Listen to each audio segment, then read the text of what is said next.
Bonjour et bienvenue à tous dans votre émission pour connaître les enfants et les adolescents d'aujourd'hui et que vous accompagnez sur le chemin de la foi chrétienne. Cette semaine, c'est Nathan qui nous pose cette question. Pourquoi y a-t-il différentes sortes de chrétiens? Donc Nathan, on le retrouve dans le premier reportage de cette émission.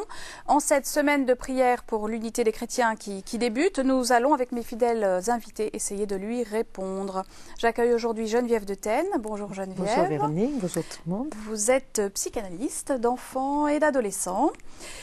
Et puis d'adultes également, hein? Oui, tout à fait. Voilà. Et puis nous accueillons notre fidèle ami, le Père Henri de Villefranche. Bonjour. Bonjour Henri, vous êtes bibliste. La première question est pour vous. Quelles sont toutes les sortes de chrétiens qui existent? Alors, il y en a beaucoup depuis 2000 ans, oui, dans le temps et dans l'espace.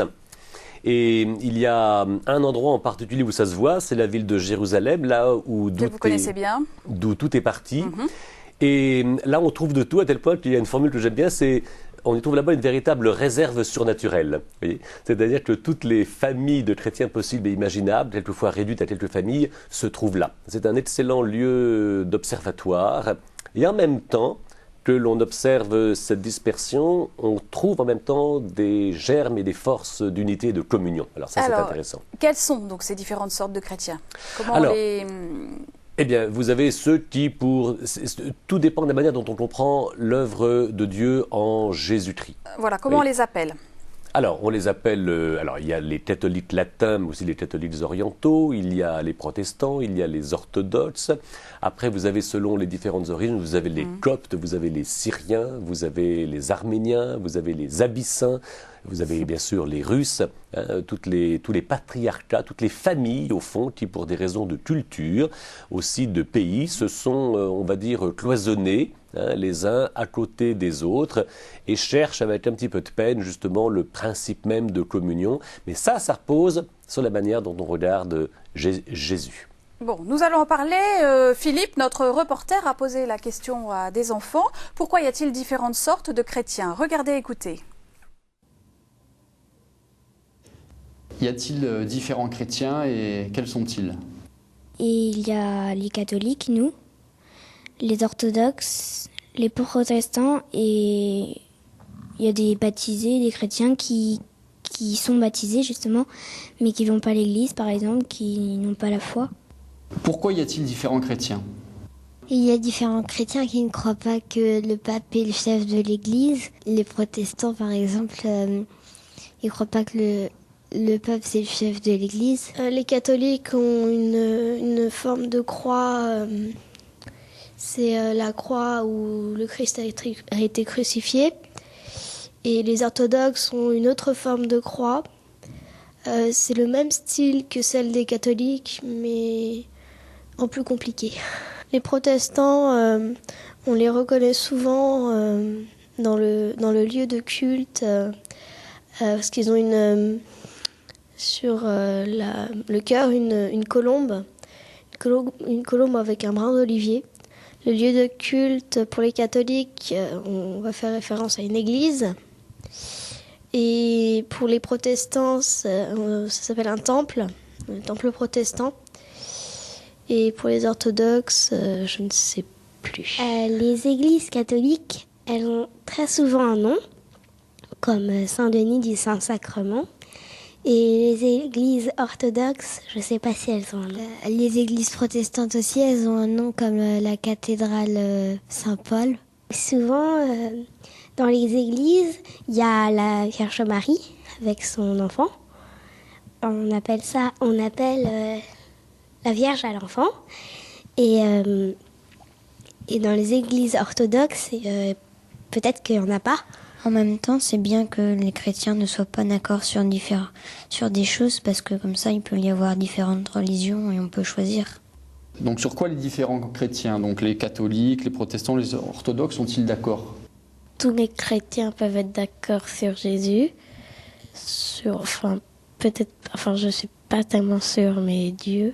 Tous les chrétiens sont d'accord sur quelque chose, aller à l'église tous les dimanches. Dans le mot chrétien, il y a Christ. Donc ils croient presque tous au Christ. tous les chrétiens pourraient être d'accord sur la vie de Jésus, sa mort, sa naissance, son baptême. Et... Tous les chrétiens peuvent être d'accord sur la résurrection de Jésus. Est-ce que vous avez de grandes questions sur les différents chrétiens? Pourquoi il y a différentes sortes de chrétiens? Quelle est la différence entre les orthodoxes et les protestants? Je voudrais savoir pour les protestants et les orthodoxes, pour eux, qui est Jésus? Comment est la croix des protestants? Je voudrais savoir ce que les protestants pensent des catholiques et d'autres religions. Je voudrais savoir les sacrements des orthodoxes. J'aimerais savoir la définition de communisme. Merci Philippe, merci les enfants pour ce beau reportage. Geneviève, quelques réactions sur la manière d'aborder ces différences qui quand même sont d'abord très concrètes avant d'être de fond? Oui, je suis vraiment frappée par l'intelligence de ces réponses. Et effectivement, les enfants, ils répondent de manière concrète. Parce qu'à ces âges-là, ils sont dans ce qu'on appelle l'intelligence concrète, c'est-à-dire l'intelligence qui part des signes. Et au fond, pour parler de la religion et du christianisme, n'y a-t-il pas meilleur moyen que de parler des signes qui sont quand même le révélateur du message et du fond.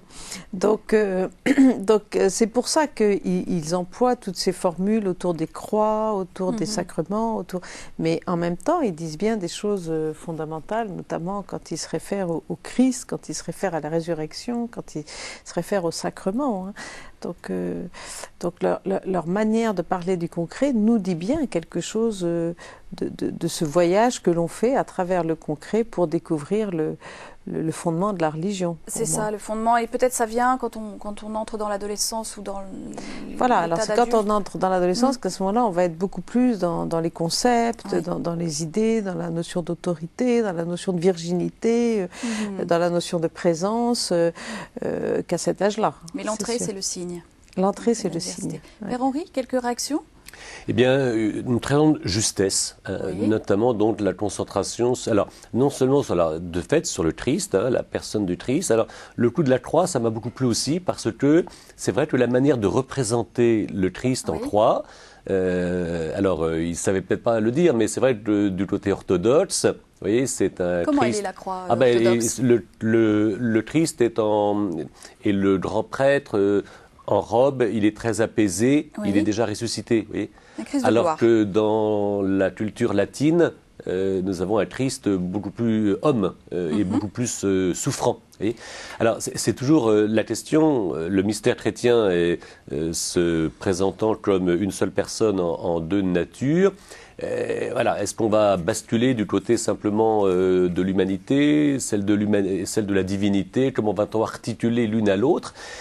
C'est pas un problème abstrait, c'est très concret. Comment il y a vraiment une conjonction du monde de Dieu et du monde des hommes? Alors ça, je crois que les enfants sont très touchés par cette problématique. Vous voyez, Donc, quel contact y a-t-il au fond entre Dieu et nous? Les différences, le fondement des différences, c'est ça.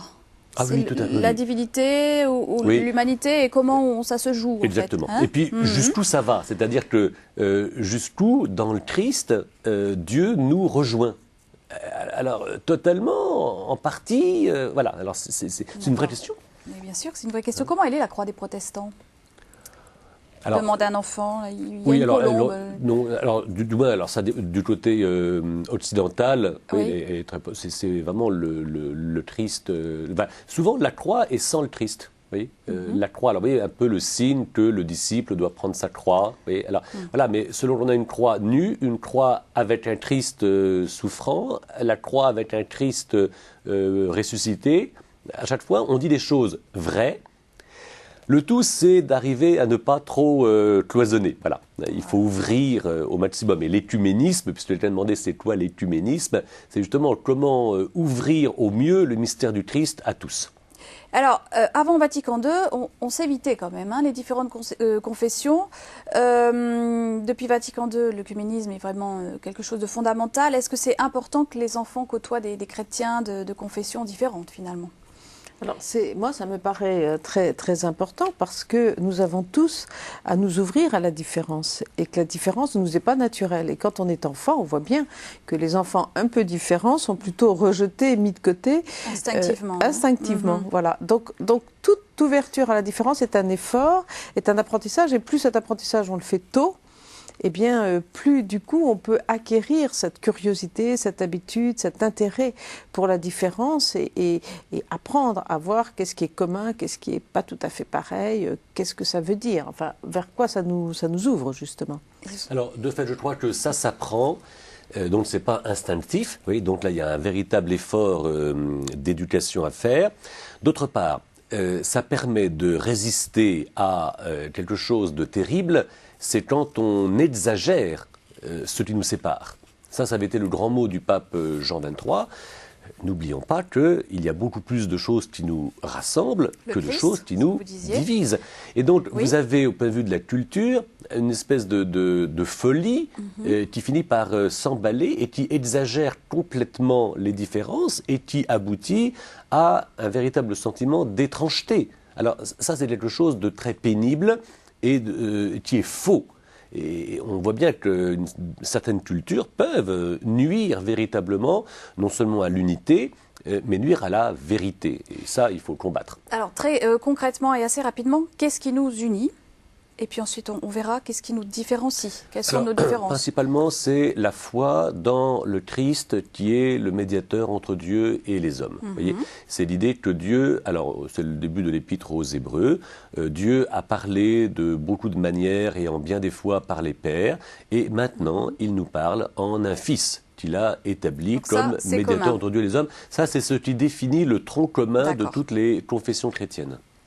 Qu'est-ce qui nous différencie maintenant? Quelles sont les différences qu'il faut quand même connaître pour se comprendre? Alors, principalement, la source de ces différences vient de la manière dont, dans le Christ, une formule très paulinienne, en Christ, dans le Christ, la manière dont Dieu vient nous saisir, vient nous toucher. Vous voyez ? Alors, oui, c'est tout le réalisme de l'incarnation. Dieu s'est fait homme. Alors, est-ce que Jésus est moitié Dieu, moitié homme, 50-50, 99% Dieu, 1% homme, 99% homme, 1% Dieu, ou est-ce qu'il est 100% Dieu, 100% homme? Ça, en effet, c'est une différence qu'on a évoquée tout à l'heure, mais je pense à la présence réelle chez certains protestants. Oui, justement. Alors, est-ce que c'est possible? Oui. C'est quand même une sacrée différence qui est quand même difficile à... mais cette question, elle est fondamentale. Elle est posée depuis très longtemps. Le premier qui la pose explicitement, c'est le roi Salomon. Oui, ça remonte bien avant. Oui, Salomon, au moment où il bâtit le temple à Jérusalem, Dieu prend possession par la nuée de son temple et Salomon pose la bonne question. Il dit, mais comment se fait-il que Dieu puisse habiter parmi les hommes? C'est incroyable. Voyez. D'accord. Alors jusqu'où la communion est-elle possible? D'accord. Voilà. Est-ce qu'il y a de la sainteté? Est-ce que la sainteté est possible? Est-ce que le pardon, c'est une question très concrète, est-ce que le pardon est vraiment accordé? Est-ce qu'il y a une sanctification, voyez, une sainteté réelle, divine, qui passe en nous? Est-ce que nous pouvons aimer comme Jésus nous aime, comme n'étant pas justement une imitation, mais comme étant le principe d'un engendrement, voyez, qui vous écoute, m'écoute. Aimez-vous exactement comme moi, parce que je vous aime, en tant que moi je vous aime, voyez. Alors Geneviève, donc il y a ces différences, il y a cette unité. Comment, avec les enfants, comment on peut s'y prendre pour parler de ce qui caractérise, de ce qui nous différencie les uns les autres, mais sans faire de syncrétisme, c'est-à-dire prendre un petit peu par-ci par-là, choisir, mais avec un réel esprit de communion. Alors, ce qui me frappe à travers ce que disait le père Henri de Villefranche, c'est que tout ce qu'il disait sur ces différences, ne sont absolument pas accessible d'emblée par nos psychologies. C'est-à-dire que ça nous demande vraiment un effort. La présence réelle, c'est impensable. Voilà, la virginité de la Vierge, c'est impensable, etc. Donc, il y a quelque chose qui nous interpelle. Et comme ça nous dérange, eh bien, on va faire quelque chose de l'ordre du même, du pareil. On va dire, on va prendre le dénominateur commun. Voilà, Jésus, c'est quelqu'un de vraiment génial. C'est le Christ. Bon, on veut bien. Ça, c'est jusque-là. Du syncrétisme. Voilà, c'est du syncrétisme. Enfin, c'est le commun. C'est le commun. Mais ça peut être aussi très réducteur. Oui. Voilà. Et donc, ça nous va. Parce que, après tout, c'est assez familier. On peut le comprendre. On peut intellectuellement l'envisager. Mais on réduit le sens des questionnements, des différences et cette question qui nous ouvre au mystère. Alors, en fait, je crois que la foi chrétienne, et notamment catholique, est une foi qui est une foi du mystère. Comment effectivement envisager un pardon, un Dieu qui nous aime comme... Comment envisager ce Dieu qui se fait homme dans notre corps? Comment envisager cette présence dans l'Eucharistie? C'est un mystère. Et donc, ça va nous déplacer, ça va nous déranger. Et c'est ce déplacement qui mène à la communion? Alors, c'est ce déplacement qui peut mener à la communion si on veut bien se dire qu'il peut y avoir différentes approches autour de ça, mais que ce n'est pas de l'ordre de la réduction, mais de l'unification. Voilà. Et ça, cette différence-là, elle me paraît pour moi très importante à penser, même dans les rites, même dans les prières écuméniques, qu'elle soit de l'ordre de l'unification et de la communion et non pas du syncrétisme et de la réduction. C'est un point important pour l'éducation de nos enfants et l'ouverture. Alors, on va continuer notre conversation, mais d'abord, on va regarder notre reportage catéchétique. Il porte sur l'histoire des différents schismes depuis le début de l'Église et bien sûr le point de départ de l'œcuménisme. Regardez.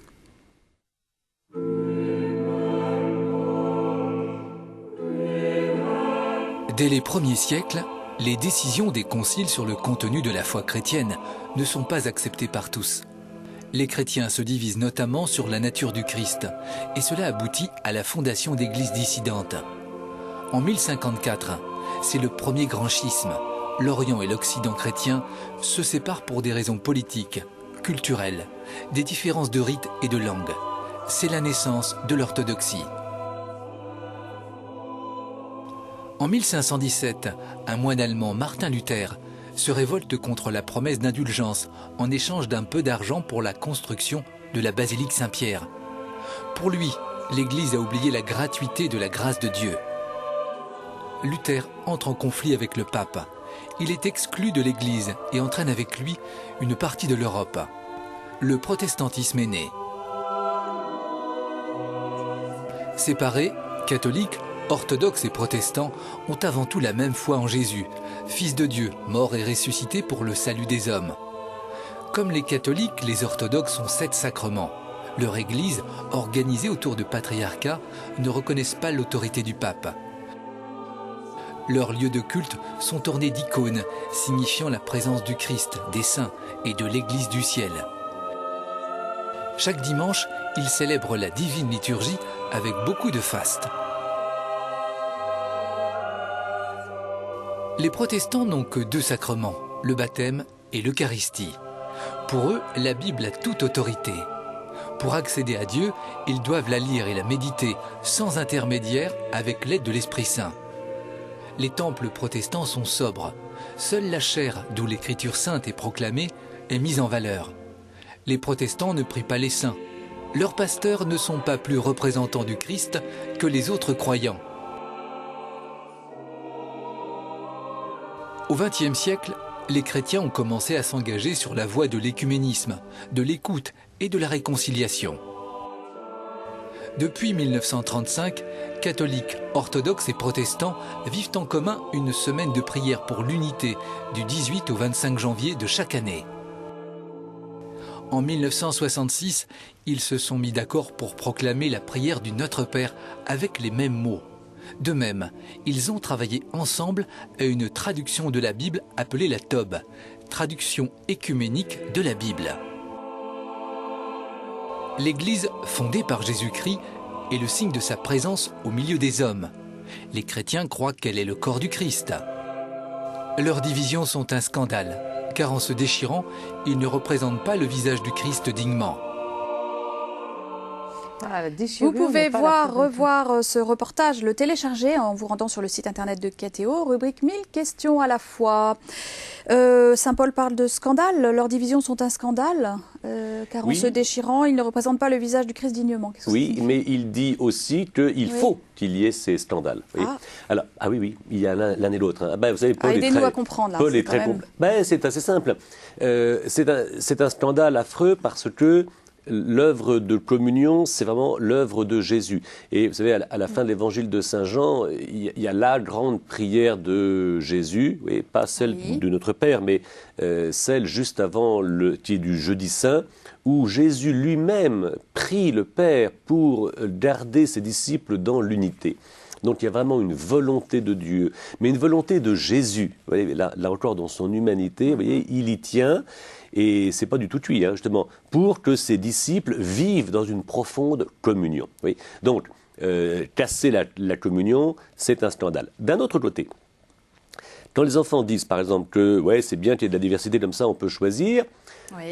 Oui, si ce n'est pas compris comme l'idée « je choisis ce qui m'arrange », dans une espèce d'individualisme contemporain qui est assez pénible, mais si ça m'aide à repérer quels sont les véritables enjeux, parce que quelque chose qui est dangereux, à mon avis, qui nous nuit, c'est quand on pense que la révélation porte sur des évidences. Il est évident que Jésus est vrai Dieu et vrai homme. C'est pas évident du tout. Moi, j'aime beaucoup Salomon qui dit c'est pas possible. La foi n'est pas évidente. Geneviève a dit c'est pas du tout facile. Voyez.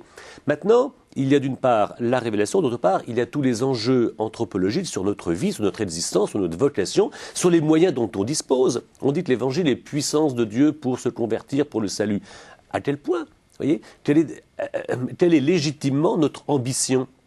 Jusqu'où on peut aller? Voyez, ça, c'est des questions intéressantes. Qu'est-ce qui est mis à notre disposition? En quoi Dieu vient vraiment vers nous pour nous rendre capables de vivre à son image et à sa ressemblance? Ça, c'est des questions intéressantes. Et le débat, et c'est là où l'écuménisme est très intéressant, le débat, la confrontation permet de mieux saisir. Alors, Geneviève, quelles sont les conditions d'un dialogue œcuménique? Alors peut-être justement par rapport enfants, c'est peut-être la découverte des signes. Oui, et c'est aussi peut-être de penser au niveau des adultes la différence entre une division et une pluralité. Vous voyez, ils ont parlé de scandale de la division. La division, c'est pas la même chose que la pluralité. La pluralité, ça veut dire qu'il y a 4 évangiles autour d'une parole. Et donc, cette diversité vient enrichir, complexifier le message de la foi. Tandis que la division, c'est des rivalités, c'est Caïn et Abel, c'est-à-dire qu'il y en a un qui est supérieur à l'autre et qu'il y en a un qui doit détruire l'autre. Donc, je pense qu'il y a d'abord un esprit. Et comme on disait tout à l'heure, un esprit de recherche, un esprit de questionnement pour complexité, pour enrichir le message à travers tous ces questionnements. C'est d'ailleurs, quand on suit des catéchumènes, je trouve passionnant, c'est le travail que nous fait faire les catéchumènes à travers leurs questions qui paraissent parfois un peu enfantines, qui nous tout d'un coup nous étonnent. Eh bien, ils nous obligent à aller un petit peu au fond de ce message et de le repenser. Voilà. Alors, oui. Peut-être une dernière question. Pourquoi, à votre avis, Thésée, ça marche avec les jeunes? Les jeunes, il y a un engouement pour Thésée. Parce qu'il y a quelque chose de l'ordre de l'unification, justement. On est de là, la pluralité aussi. tout ensemble, et de la pluralité, tout à fait. Et que donc on est là tout ensemble autour de quelque chose qu'on va vivre ensemble, qui est cette présence du spirituel, du divin au milieu de nous, à travers les chants, à travers la vie en commun, à travers les célébrations. Donc quand on voit qu'on peut dire le Notre Père ensemble, ça, c'est pas de la division, ça, c'est pas du syncrétisme. C'est avec les mêmes mots. Voilà, avec les mêmes mots. Donc là, il y a quelque chose de formidable qui est, on va mettre nos pluralités ensemble pour honorer l'Esprit Saint. C'est-à-dire que je trouve aussi dans Thésée quelque chose qui rejoint ce thème, c'est qu'on ne peut pas aborder la foi que par l'intellectuel. Et donc Thésée, à la fois il y a la pureté, mais il y a l'expérience. Donc l'œcuménisme, c'est d'abord une affaire d'expérience. De vécu. Avant de le penser, parce qu'on peut tout penser. Et je crois que l'Esprit Saint est très présent. Saint Paul, puisqu'on parlait de lui, disait bien que personne ne peut appeler le Père, notre Père, si l'Esprit Saint n'est pas en lui. Et là, on voit que l'Esprit Saint est plus fort, justement, que nos propres petites combinent. Et là, il y a une belle espérance. Oui. Henri, je vous le donne 30 secondes. Vous qui êtes bibliste, la TOB, traduction œcuménique de la Bible, elle a été donc rédigée par protestants catholiques orthodoxes. Sur quoi se sont-ils mis d'accord? A-t-il fallu se mettre d'accord pour la rédiger ensemble? Il y a eu une chose très simple, ça a commencé par le plus difficile, c'est-à-dire la théologie paulinienne. Vous voyez, le projet s'est construit autour de l'interprétation de la lettre de saint Paul aux Romains, qui a été un des lieux de la discorde au XVIe siècle. Eh bien, c'est devenu le lieu d'une nouvelle interprétation occasionnée par le débat, et la TOB et la lecture, l'étude de l'écriture est certainement le lieu majeur de la communion que nous allons retrouver. Bon, merci à tous les deux. C'est la fin de notre émission. On se retrouve la semaine prochaine. Je vous propose un livre pour cette année, des activités de cartonnage pour balayer toute l'année liturgique avec vos enfants. Ce livre s'appelle « Ça cartonne pour Jésus » de Dominique Augagneur aux éditions de l'Emmanuel. Vous pouvez revoir cette émission sur le site de Catéo, et je vous invite également à réagir à notre émission, à poser vos questions ou à ou à nous poser les questions que vous posent les jeunes que vous accompagnez en catéchèse en écrivant à Catéo, ou encore à 1000questions@cateotv.com. La semaine prochaine, une question sur la conversion. Ça veut dire quoi, se convertir? Bonne semaine à tous.